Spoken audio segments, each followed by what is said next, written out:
Kebutuhan di Indonesia ini Pak yang kita harus stop. Artinya kita Iya, dengan keterbukaan ini fakta kebenaran kita ungkap. Dan mereka jangan iya. lagi ragu atau gengsi. Ini hidup cuman sekali, kita nggak tahu.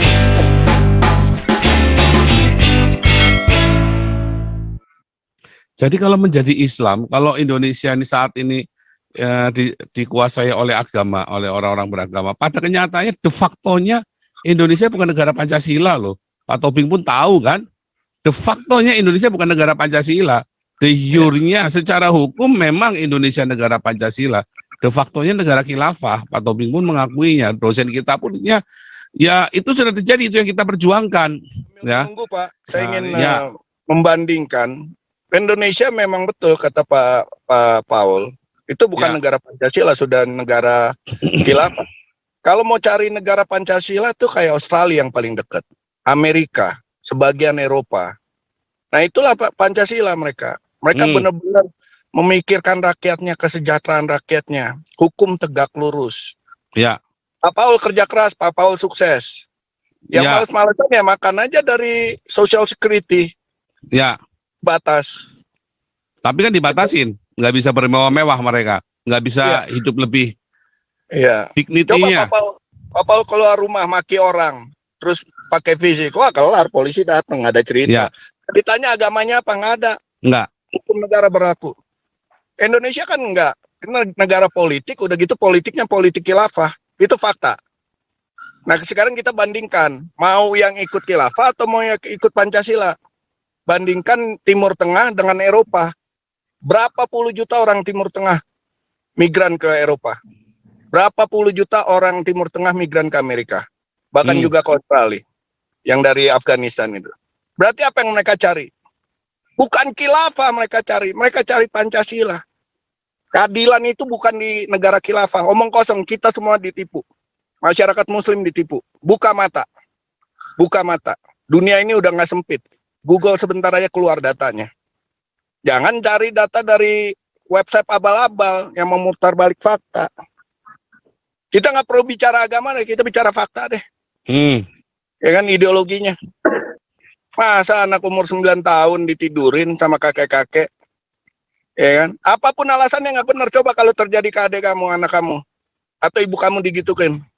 Ya kan? Cuman karena masyarakat lahirnya sudah dengan keyakinan itu, dibesarkan dengan didikan itu, kita nggak merubahnya susah Pak. Nah ini harus pakai contoh ekstrim jadinya. Enggak, kita nggak serang keyakinan kalian, tapi coba buka pikiran, lihat kenyataan. Hidup cuma sekali. Apa iya kalian di surganya nanti dijanjikan 72 bidadari? Bagaimana dengan adik kalian yang perempuan, kakak, ibu kalian? Dapat apa mereka? Apa itu surganya? Itu ditanyakan. Ustadz-ustadznya apa bener nih? Jago-jago kitabnya, benar-benar memahami. Jangan sampai kalian juga ditipu orang yang nggak sekolah, yang cuma bisa baca huruf bahasa Arab seakan-akan udah jago. Padahal ke Arab aja ngomongnya. Apalagi keturunan Arab, udah gayanya udah kayak Habib. Bener nggak? Sementara yang saya tahu dari Christian Prince, Muhammad nggak punya anak. Yang ada anak angkat. Turunan dari mana? Itu harus dicerdaskan. Kalian pertanyakan sendiri. Termasuk saya tanyakan sendiri pendeta-pendeta saya kalau nggak benar. Ya kan? Tapi firman yang saya baca di dalam Alkitab selalu benar. Coba dibaca Alkitab saya kalau kalian nggak percaya. Selalu benar. Dan itu berurut. Nggak ada skip. Musa bisa punya adik, Miriam punya anak Yesus. Itu bedanya udah 1500 tahun, 2000 tahun. Kok bisa? Udah ngawur.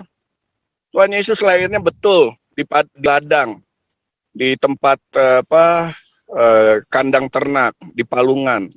Disaksikan, faktanya ada, tercatat di dalam Alkitab. Bukan di bawah pohon korma. Nggak ada itu. Yang duluan siapa? Alkitab atau kitab kalian? Masa Alkitab yang duluan bohong, baru kitab kalian yang benar? Ya kan? Sementara Tuhannya bersuara benar di Alkitab. Nyata, bahkan turun menjadi manusia. Ya kan? Dia hidup menunjukkan keilahiannya. Dia menyembuhkan, membangkitkan orang mati, memberi makan 5.000 orang hanya dengan 2 ekor ikan dan 5 ketuk roti. keajaiban terjadi nyata. Yang kusta sembuh, yang perempuan pendarahan sembuh, yang udah mau mati jadi sehat, yang buta mencelikkan mata. Itu keajaiban-keajaiban yang bukan tukang sulap yang lakukan, itu Tuhan sendiri yang bisa lakukan.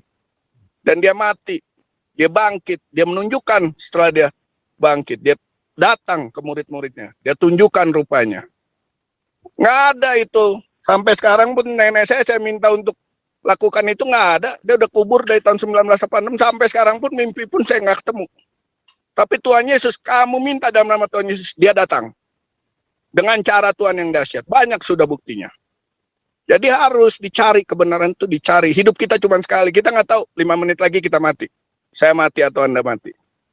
Tapi keselamatan yang kita pegang itu nyata. Ya. Tuhan sudah janjikan. Nah, kita mau kalian juga terima itu. Bukan karena keyakinan yang dari janin kalian terima.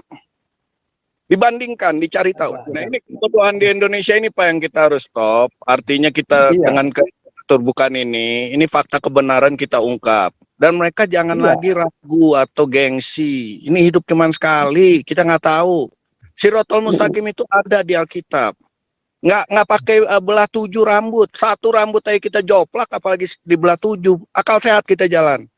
Ya kan, jangan gengsi, cari kebenaran. Yang teman-teman saya yang kuliah di Amerika udah pada pulang. Mereka tahu kok Pak. Cuman karena lahir besar dengan didikan itu ya, mudah-mudahan mereka bisa dapat roh untuk mereka mencari kebenaran itu. Jangan gengsi deh. Ya. Kita butuh kuantitas tapi kualitasnya nggak ada.